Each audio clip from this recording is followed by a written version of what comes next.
Okie dokie. So, without further ado, I'm going to welcome you all back to our third and final Innovator panel discussion.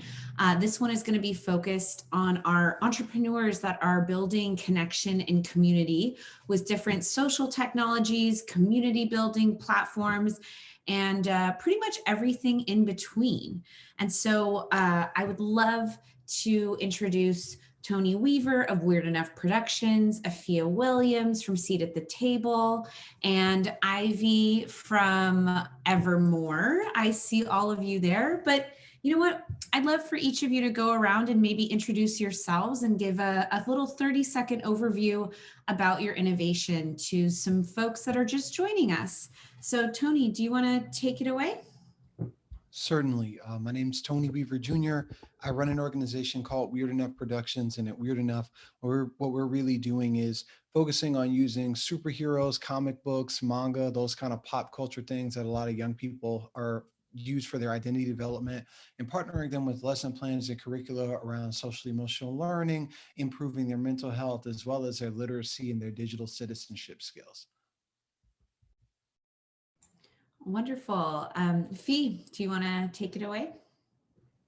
Absolutely. Thanks, Danny. Thanks, Tony. My name is Fee, short for Afia, and I'm a program manager at Global Nomads Group. We're a nonprofit virtual exchange organization. Seat at the Table is our innovation, and Seat at the Table is a global Gen Z community and platform for cross-cultural dialogue.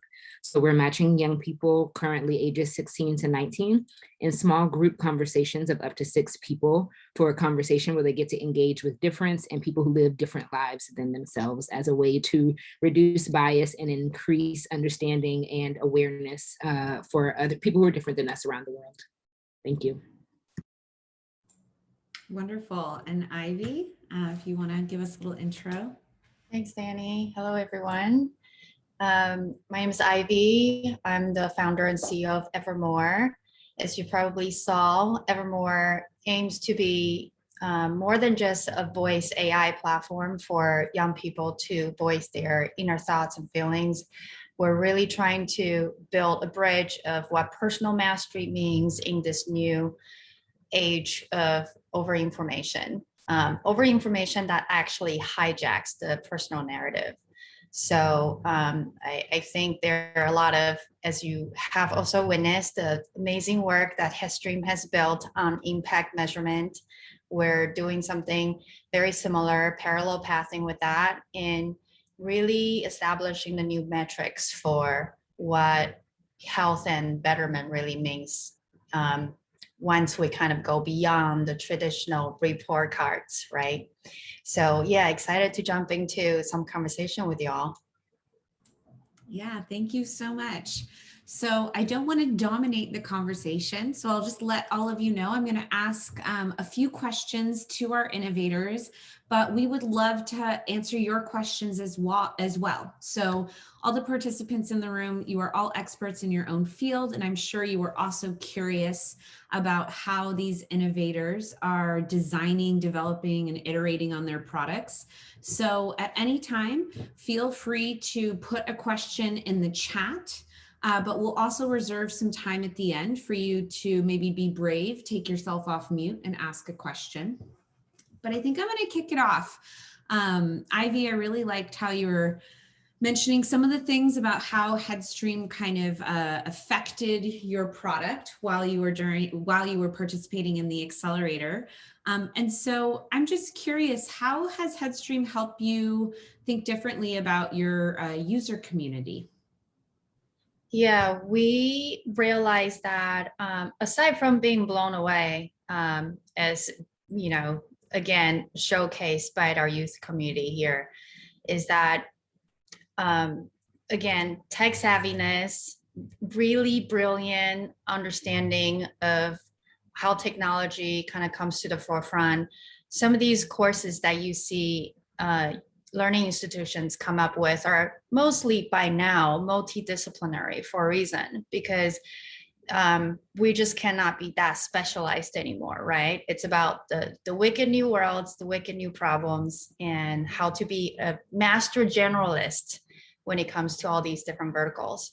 And Headstream really has just opened my eyes with the youth communities that we have access to, the insights and the scary wisdom sometimes I hear from these young people. They have brought in so much, I will have to say, research and also just on the ground insights that I normally wouldn't have access to, even if I just had thrown away a whole ton of money, hiring research marketing firms to get generic surveys.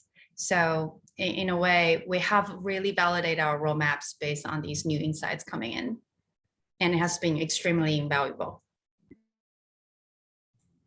Nice. Fee, I see you shaking your head. I'm just curious, over the past 5 months, how has your community changed or developed at Seat at the Table? Yeah, I just agree that the young people are really the most amazing part, and their insight has helped us realize how nuanced the group of Gen Z is. And so because we're global, we have to think about Gen Z beyond the borders of the United States or North America. But the insights about how young people want to be engaged, how they want to have the space to do, like they are not looking for explicit direction or instruction about everything that they're looking to do. They're just looking for space and support and to be who they want to be. And so I feel like it's similarly has helped us double down on the youth centering aspect, on making sure to think about the nuances of Gen Z and not even grouping them together. I got some really good advice from a young person in this process that was like, people assume that all Gen Zers are really liberal, that we're all activists, that we all are like gung-ho to change the world. And while that is true for so many of them, I was told that the biggest commonality is that they all want to be good people and they want the world to be like a better world, but not because they want to be an activist or they want to actively fighting for justice all the time. And so even that little notion is really helpful, because it means that like as we think about who our target audience is, we can include personas that are not just that hyper Gen Z, which we see all over marketing. If you do any research, I think it's really hyper Gen Z realized and centered, and not so much maybe the people who are on the other end of the spectrum. And I feel like this experience has helped to just think about the wideness of the spectrum of young people and how they all are seeking different things for themselves, but usually tied to space and autonomy and empowerment. Yeah, I hear that. What a beautiful description of just how your community has evolved. Tony, I'd love for you to maybe weigh in on what like pathways for connection have opened up with your innovation, Weird Enough Productions, and what that means for your community. I think that when it comes to value that Headspace provides, it is really like this macro sense of being able to focus on our communities in the first place.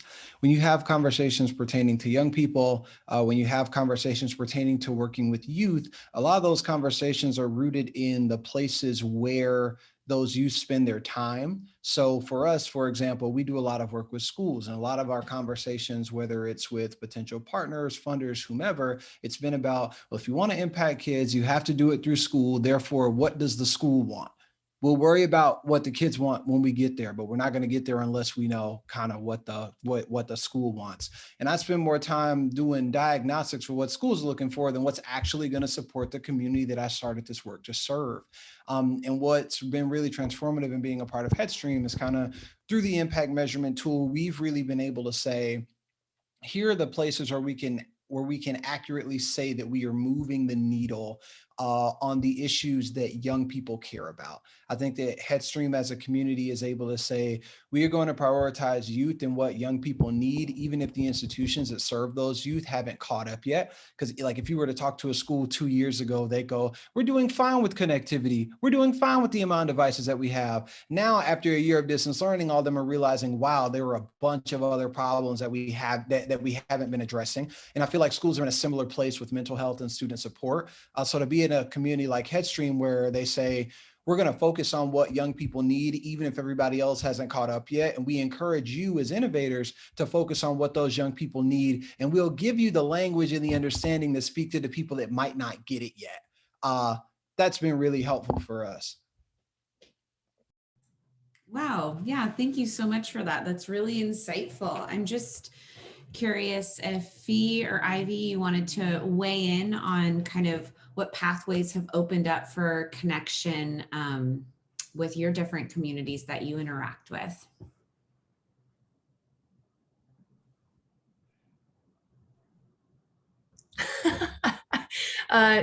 We literally just did something that would normally only happen in a real room, and I'm so glad that it happened. It required me scanning all the faces all at the same time. Thanks, B. The pathways have been multifaceted as well, just as with really nuanced insights from youth communities, because we are essentially, I think, all of the innovators today. Yes, we might have a niche market where our targets are super tight, right? Like, for example, for Evermore, we're really looking to target 15 to 25-year-olds. But it's one of those things where you don't really know what new partnerships can come through in all of these really great conversations, right? And we have realized that we can actually skew a little even younger or older based on sort of the presentation of the platform. Because Evermore is first and foremost a voice AI technology, it means that if you have no problem talking to the phone, which none of us does, we can very accurately capture your emotional states, triangulating sort of your internal thoughts and patterns. So that's something that could benefit almost everyone in every age group. And some of these conversations that have really bubbled up to the forefront is, okay, well, how does this actually affect the new ways that we might be looking at electronic health records, right? What are the psychometric data that could be missing that we don't have today? But even just rewind a little bit, how are therapists using their current tool sets to really help inform them and in a very loving way, not just exposing their their clients as sort of means of achieving a diagnosis, but how do you treat your patients as entire worlds that's unfolding right in front of you. So yeah, a lot of these conversations came out, which became different not tangents but different extensions of our product roadmap. For us, I'm thinking about like two different things. One is like the benefit to open pathways for us, like planting seat at the table. But I think when I think about open pathways for connection, I'm thinking about how seat at the table provides, like at the most basic level, access to people who you would never otherwise have the opportunity to meet or engage with. Access to, of course, the thoughts and experiences and stories that come from meeting those people, but also the access of those who live or who exist on what we call the margins or the marginalized communities. So the Indigenous and Black youth, queer youth, but even youth for us, like in remote parts of the world who find themselves as like outliers in their local community, but they find themselves identifying with other cultures that are not so immediate. So it allows for people to connect with either like-minded or differently minded people also that make you feel more at home and more comfortable. So that's what I think about internally. And then when I think about how our pathways just to developing this work have expanded, I know safety has been a big priority for us in terms of making sure these spaces are safe for young people to truly explore. And that's just allowed us to build our team of people who believe in young people's voices and wanting to empower them to be safe. So us working with Gamer Safer, for example, has opened up a lot of thinking about tools, and like working with Sean, who was on our advisory board, just like the ways that we can think about safety from the beginning. And that includes how we bring young people in to be a part of the process in creating a safe environment. So I think that would be the third thing I would say about pathways, is like engaging young people to be a part of the process to connecting, not just the recipients of the product that we say is supposed to do this for them. Like they can help design what that means and looks like, and what that looks like in a safe way. Oh, wow. Yeah, that is super important. I have like a million other questions that I could ask you three, but I don't want to ignore the question in the chat. So Tony, I was hoping that you could weigh in at first, and then Fee or Ivy, if you have some thoughts on this. For those of you who work with schools and teachers, do you find more resistance or more eagerness to work with new technology? So my experience has been like in overwhelming resistance when it comes to working to new technology, especially at the start of the pandemic. I think that the term that was coined was the incumbent effect, where essentially as an educator, and I say like my mom's a regional superintendent, so I get like both sides of the coin. If I work at a school, or whether I'm at the principal level or at the district level in a school, and I have all these new things that I have to account for, it is much easier for me to continue giving money to the person that I already know, even if they only solve like 7 out of 10 of my needs. At least I know that those 7 are going to be handled. Whereas if I take a gamble on somebody that says they can solve all 10 out of 10, and they end up only solving 3, that's going to reflect poorly on me. I would much rather broadcast and calculate for the issues that I already know I'm going to run into. That's a lot of the attitude that we've seen from teachers and from schools in general. So we've really been trying to focus on, well, what are the ways that we can impact kids where we won't necessarily run into those barriers. Yeah, and I will have to piggyback on what Tony just said. I think the resistance comes also from the level of vigilance and the pressure that we were all under just a year ago. It just so happened to also be coinciding at a time when we were rolling out a lot of research and really creating these opportunities of co-creation with schools and educators. What we have heard more resistance coming from in terms of within the educational context is, definitely one of legal and regulatory. They want to make sure that, because essentially a digital tool operates on a 24/7 premise.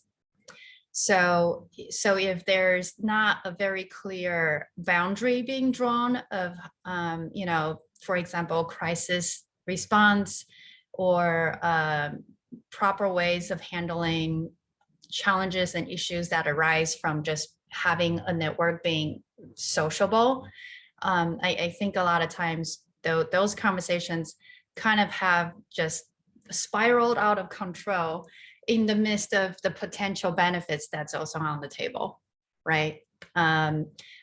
One example that I can give is, we were talking to a few school therapists, and that's the one thing that came up. It was like, wow, we already kind of didn't have enough resources available. This tool, albeit, opens that access up so more kids can have access to beneficial tools 24/7.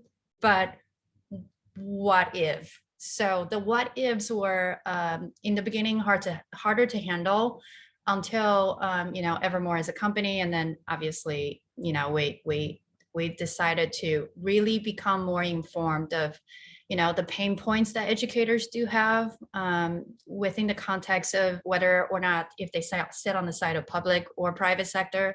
So there's always going to be resistance, and I think that it's not so much of a tech aversion, it's an aversion of just feeling like there's an onslaught of technology that might be acting as a replacement, but at the same time bring on a ton of unknowns.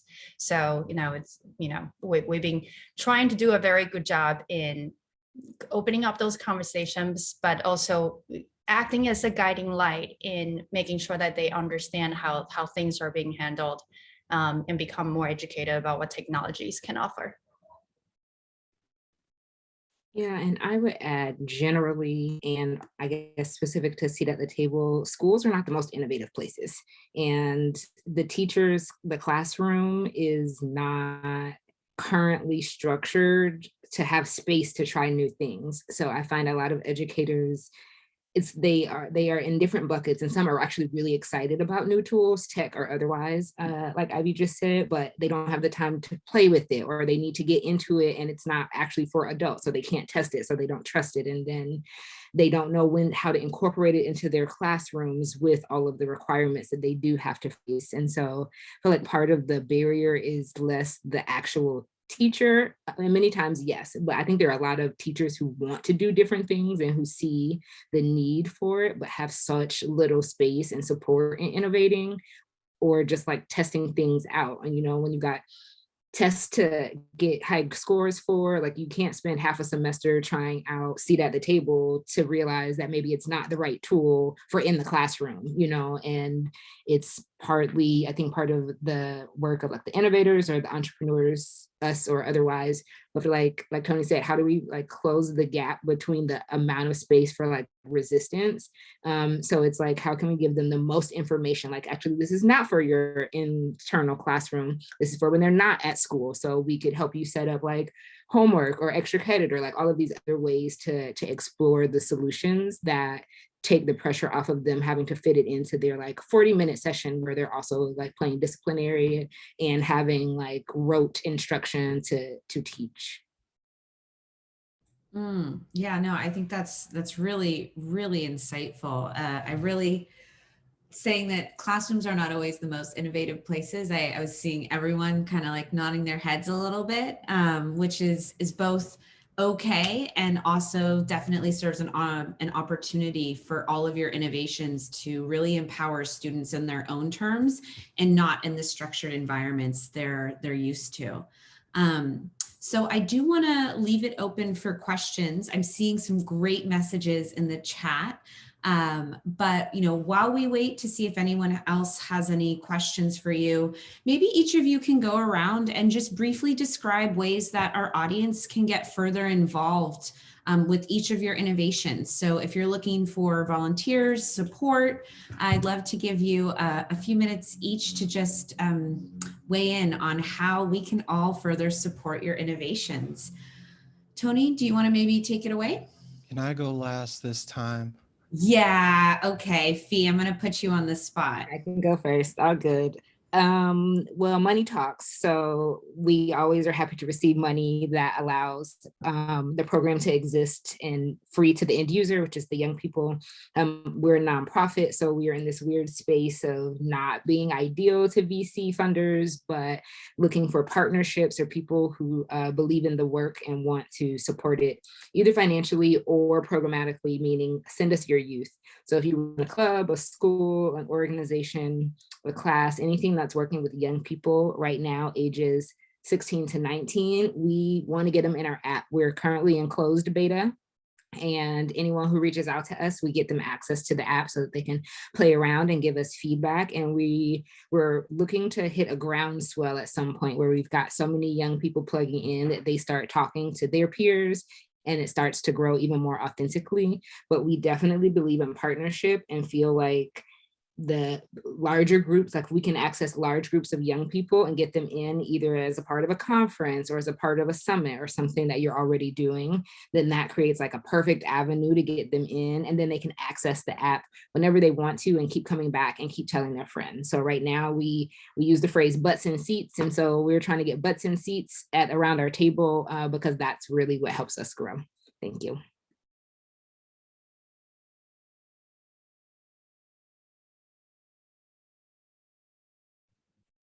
Sorry, I was trying to work the buttons. So Tony, you still have time. But now I'm not sure if I'm sharing my screen. Zoom is, just give me 1 second. Yeah, you're sharing your screen. Am I? Yes. Am I a little head on Yes. the bottom? Okay, perfect. Thank you. So yes, I think planting seeds, always good for research, but also for, ongoing expansion of the ecosystem, because I think it was Trina who brought up in one of the breakout rooms. She's part of Kaiser, and she brought up a really good point. It's not really about the usefulness and the wealth of access of your innovation. It's really about which part do you actually play into the sort of the larger care ecosystem, right? So you're looking at sort of Evermore's growth markets, but very much our future thinking of what that ecosystem of care looks like. So we're currently looking for partners. We're actually kicking off a research partnership that really measures users in our particular segment. So Gen Zs, millennials, younger or older, their trust of AI technologies. So none of really our innovations will go anywhere if it's not first establishing trust in the hands or ears or eyes of our users, right?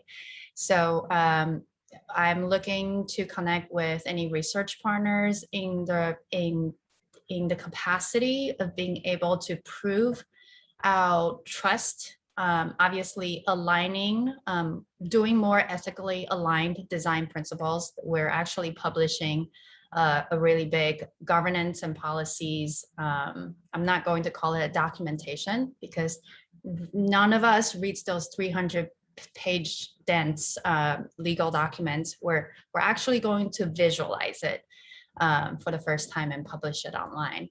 So partnerships along the lines of ethically aligned design principles, those will be amazing for us to have. We're also, because we're building mastery, personal mastery, these are metrics that is not impossible to measure, but I would just call them more unorthodox. So, we're Evermore, we're looking at a couple of different new things that's very exciting, right? Like your flow, your attentional engagement, essentially how you're able to direct your focus to build a skill or become the thing that you envision becoming. We're also looking at core skills, not soft skills, core skills like resilience and a bunch of other stuff like confidence and mastery behaviors. So research functions along those lines would be great, but also, how do we start to kind of credentialize everything? So all of these skills being built on the app become transferable. And I will just stop there. Thank you so much, Ivy. And last but definitely not least, Tony, how can we stay involved with Weird Enough?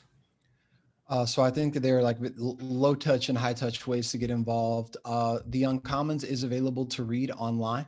So if you go to weirdenough.com, you can read the Uncommons, engage with the comic, engage with the curricula.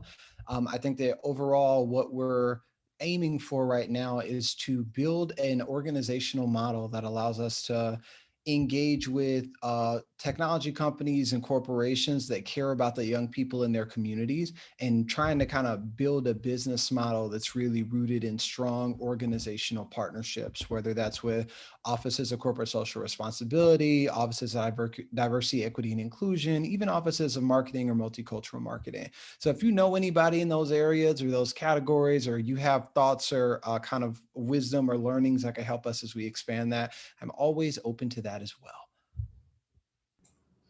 Well, thank you very much. And you heard it from our innovators themselves. You can all stay in touch with them, further engage with them. I'm going to just bring up our schedule really quickly. But before I do that, virtual round of applause to all of our innovators, Ivy, Tony, and Fee. Thank you so much for sharing your wisdom and your innovations with us. And now what I will do is I will show you what is next on the agenda. So we've got a little break session in this room, but I'd also love to recommend the Exploring the Role of Creators session. And so that is going to be a super exciting session with a few different people from the Second Muse community. They're going to talk about how digital creators are the artists and storytellers of this youth generation. And I know we have a bunch of you in the room. So with that in mind, we invite you to go over to Attendify. Let me just put the link in here really quickly. You can check out the schedule and you can join whichever session suits your fancy. So thank you so much to everyone. And with that in mind, we'll do some digital shuffling of our chairs and moving around. So thanks so much for joining us, everyone. Take care.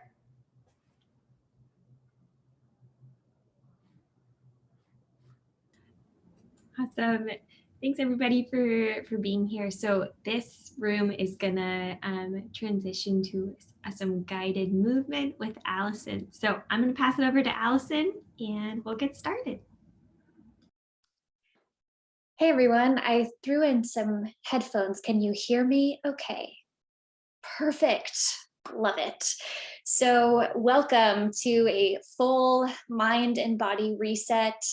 I'm Allison with Movement Genius, and thank you for joining. We'll let everyone kind of come in and out as you wish. There's no pressure, and we'll get started in just a moment. So if we've been sitting and processing a lot of information, I recommend just taking these next 12 minutes to reground and release some tension and refresh.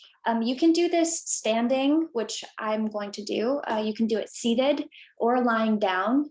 So if you'd like, I invite you to go ahead and find a position that feels amazing right now. Is it standing? Is it sitting? Is it lying down? Perfect. And I'm gonna get a little bit more lighting back here. So if you'd like a little bit more privacy, feel free to turn off your camera. And once you land there, just take a moment to blink a few times, get some moisture back in your eyes, maybe look around the room and name a couple of things that you see. I have a big mess in my room at the moment off camera.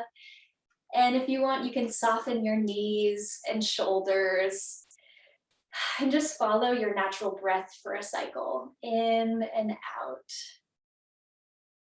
And Bridget, if you want to play a little bit of background music for us, we can be serenaded